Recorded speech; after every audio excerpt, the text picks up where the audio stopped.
Hello, ഇന്ന് നല്ല മുട്ടക്കറിയും ആവി പാർന്ന പുട്ടുമാണ് കേട്ടോ. പ്രത്യേകിച്ചൊന്നുമില്ല, ജസ്റ്റ് നമ്മുടെ ചട്ടി വെക്കുക, വെളിച്ചെണ്ണ ഒഴിക്കുക, പിന്നെ എല്ലാം കൂടി അങ്ങോട്ട് ഇടുക. സവാള, വെളുത്തുള്ളി, ഇഞ്ചി, പച്ചമുളക്. മടിയുള്ളവരെങ്ങനെയാണ് എല്ലാം കൂടി തട്ടുക വെളിച്ചെണ്ണയിലേക്ക്. വേപ്പിലേക്കും പുട്ടായി. പിന്നെ മല്ലിപ്പൊടി, മഞ്ഞൾപ്പൊടി, പിന്നെ ആവശ്യത്തിന് മുളക് പൊടി ഒക്കെ ഇട്ടൊന്ന് ഇളക്കുക. ഉപ്പ് ഞാൻ മറന്നു പോകുന്നു, ഉപ്പ് ഇട്ടു.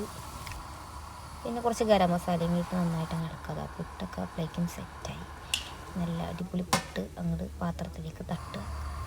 പിന്നെ അതേ തേങ്ങാപ്പാൽ പിഴിഞ്ഞ് വെച്ചിട്ടുണ്ട്. ഒന്നാം പാൽ രണ്ടാം പാലൊക്കെ മടിയില്ലാത്തവർക്കാണ്. അപ്പോൾ 1, 2 ഒന്നിച്ച് ഒറ്റ പാലാക്കി ഞങ്ങൾ ഒഴിക്കുക. നന്നായിട്ട് നമുക്ക് ഉരുക്കിയെടുക്കാം. മുട്ടയൊക്കെ ഇങ്ങനെ വല്ലപ്പോഴാണ് പെർഫെക്റ്റായിട്ട് കിട്ടുന്നത്. ഏകദേശം ഒരു മുട്ടക്കറിയുടെ ലുക്കൊക്കെ വരുമ്പോഴേക്കും നമ്മൾ മുട്ടയൊക്കെ അങ്ങ് തട്ടുക, കറിയിലേക്ക് തട്ടുക, എന്നിട്ടൊന്ന് ഇളക്കുക. അപ്പോഴേക്കും പിന്നെ ഒന്ന് കുറുക്കി എടുക്കുക.